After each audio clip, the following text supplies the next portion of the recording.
दो नई टीमों के साथ साथ आप सभी का स्वागत करने का इंतजार कर रहे थे हम ESPN Cricinfo T20 time out powered by Airtel 5G के इस प्रीव्यू पे। वसीम जाफर मेरे साथ हैं और उनको शुरुआत में तो यही कहूंगा, मुस्कुराइए वसीम भाई, हम लखनऊ की बात करने वाले हैं, साथ में गुजरात है। उनके फैंस को भी अब और अपनापन मिलेगा IPL में।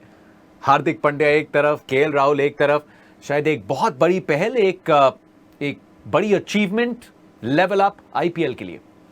जी हाँ, बिल्कुल। और दोनों नई टीम है, दोनों भी बहुत ही उत्सुक होंगी कि विनिंग स्टार्ट उनके लिए हो। खास करके हार्दिक पांड्या नए कप्तान हैं, नई फ्रेंचाइज है। आशीष नेहरा अगेन नए कोच बने हैं, पहली बार हेड कोच का रोल निभा रहे हैं, तो बहुत एक्साइटिंग है। दोनों नई टीम शुरुआत कर रही हैं और मैं भी बहुत उत्सुक के देखें दोनों टीमें कैसे खेलती है। Next generation of Indian leaders को हम देख रहे हैं, युवा कप्तान दो, और उनके क्रिकेट पे क्या फ़र्क आता है।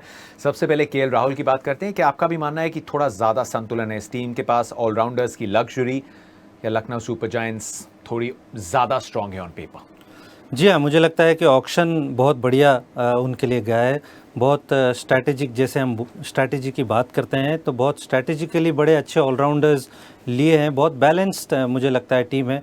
ऑब्वियसली कुछ प्लेयर शायद मिस होंगे शुरुआत में बहुत सारी टीमों के लिए, बट उसके अलावा भी मुझे लगता है कि बहुत बढ़िया टीम है। ऑन पेपर मेरे हिसाब से वन ऑफ द फेवरेट्स हैं to go into the knockout stages. तो KL राहुल अगेन मुझे लगता है कि उनके पास अगेन एक अपॉर्चुनिटी है अपने आप को एज अ कैप्टन प्रूव करने के लिए। जैसे आपने कहा कि फ्यूचर कैप्टन हो सकते हैं, तो ये मुझे लगता है IPL बहुत कुछ डिसाइड करेगा कि वो कैसे एज अ लीडर साबित होते हैं।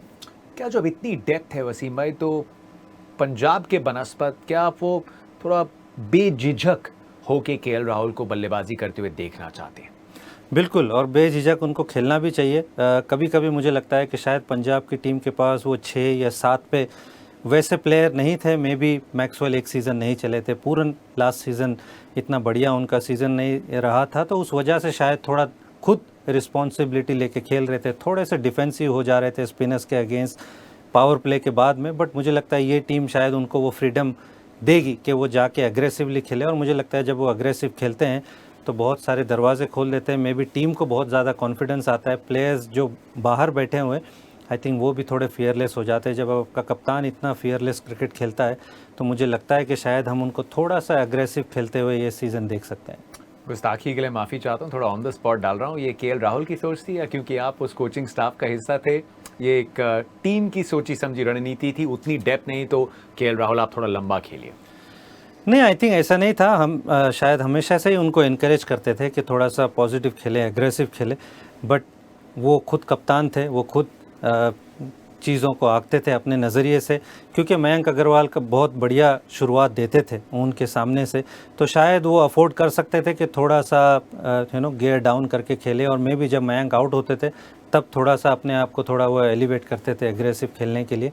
बट मे भी यहाँ पर उनके सामने क्विंटन डिकॉक है अगेन, तो मे भी वो अफोर्ड कर सकते हैं। और बहुत बढ़िया बैटिंग लाइनअप है उसके बाद भी, दीपक हुडा, कुणाल पांड्या, और भी मुझे लगता है कि बढ़िया बैट्समैन है। तो मुझे लगता है ये साल थोड़ा सा, मुझे लगता है कि ज़्यादा नहीं सोच के सिर्फ उनको अपने गेम को थोड़ा सा एग्रेसिव अगर खेलेंगे तो आई फील उनकी टीम शायद और बेहतर खेलेगी।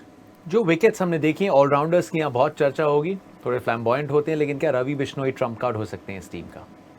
जी हाँ, बिल्कुल। बहुत बढ़िया मुझे लगता है कि एज ए यंगस्टर जिस तरह से अंडर 19 के बाद आके उन्होंने परफॉर्मेंस किया है पंजाब के लिए लास्ट 2 सीज़न में, और उसके बाद में इंडियन टीम में भी उनको ब्रेक मिला। इंडियन टीम में जिस तरह से उन्होंने परफॉर्मेंस किया, और उसके बाद में लखनऊ ने उनके ऊपर फेथ दिखाया, उनको पिक किया KL राहुल के बाद, मुझे लगता है बहुत बड़ी ये उनके लिए उपलब्धि है। तो मुझे लगता है वो डेफिनेटली एक बहुत बड़ा हिस्सा है इस टीम के अंदर।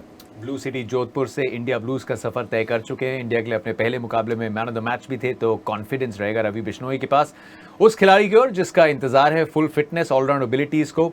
इंडिया की ब्लू जर्सी को भी हार्दिक पांड्या, किस एस्पेक्ट पे ज्यादा फोकस है? क्या सबसे बड़ा सवाल यह है क्या हार्दिक पांड्या बॉलिंग करेंगे? मुझे लगता है उससे ज़्यादा मे बी एस्पेक्ट होगा कि वो किस तरह से बैटिंग करते हैं। उनका रन बनाना मुझे लगता है फर्स्ट ऑफ ऑल बहुत इंपॉर्टेंट है उनकी फ्रेंचाइज के लिए, क्योंकि वो मुझे थोड़ी सी डेप्थ की कमी लगती है उस टीम को। अगर मैं देखता हूँ तो शायद हो सकता है हम उनको नंबर 4 पे भी शायद खेलते हुए देखें, जिस तरह से मुंबई इंडियंस में वो कभी 5 कभी 6 पे खेलते थे, शायद इस टीम में थोड़ा सा रिस्पॉन्सिबिलिटी लेके खेलना उनको पड़ सकता है नंबर 4 पे आके।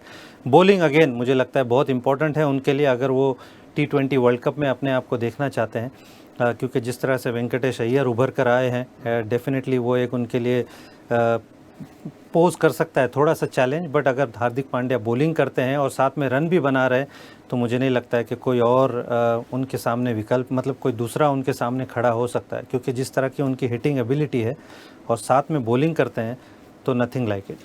क्या जब आप इतने लंबे समय के बाद कमबैक कर रहे होते हैं, क्या ये बल्लेबाजी ऑर्डर में प्रमोशन खुद पे डिपेंड करता है? अब तो कप्तान है, क्या फ़ायदेमंद हो सकता है? आप अपने आप को थोड़ा ज़्यादा समय दे सकते हैं अगर 4 पे खेलते हैं तो।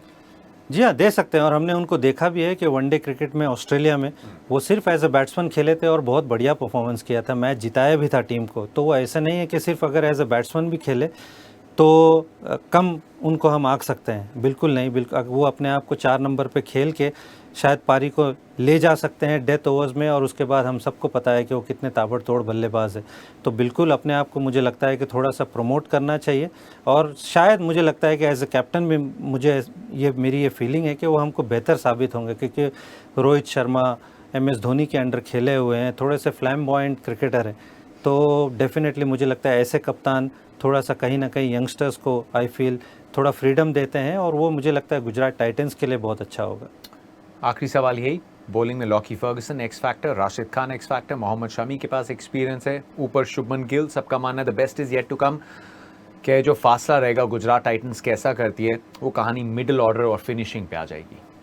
बिल्कुल, वहीं उनकी मुझे लगता है कि थोड़ा सा मे भी जो लूप होल है उस टीम के अंदर, वो शायद मिडिल ऑर्डर, जो इंडियन मिडिल ऑर्डर है, और मे भी जो फिनिशिंग की जो आपने बात की है, तो ये अगर किसी ने रिस्पॉन्सिबिलिटी ले ली और अच्छा परफॉर्मेंस उस जगह पे जाके किया, तो उनके पास बिल्कुल वो विकल्प हैं जैसे आपने नाम लिए, ये बिल्कुल आपको मैच विनर्स हैं और ये आपको मैच जिता सकते हैं। प्रेडिक्शंस ऑन पेपर तो सबका मानना है ऑक्शन के बाद से लखनऊ सुपर जायंट्स ने मुस्कुराने का थोड़ा ज़्यादा वायदा किया है, लेकिन किसको जीतते देख रहे हैं? मैं लखनऊ को, मुझे लगता है कि थोड़ा फेवरेट्स है, शायद थोड़ी बेहतर ऑलराउंड टीम है। KL Rahul again outstanding player है और भी बहुत सारे उनके पास विकल्प है। तो एट दिस स्टेज मुझे ऐसा लगता है कि Lucknow super giants hold the aces. चलिए वसीम भाई, बहुत बहुत शुक्रिया।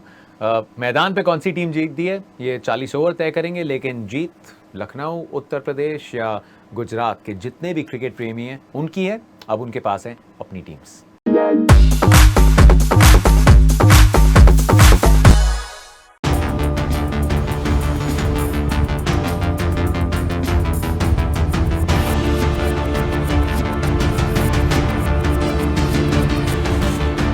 कोई क्रिकेट को इस तरह भी देख पाएगा ये कभी सोचा नहीं था।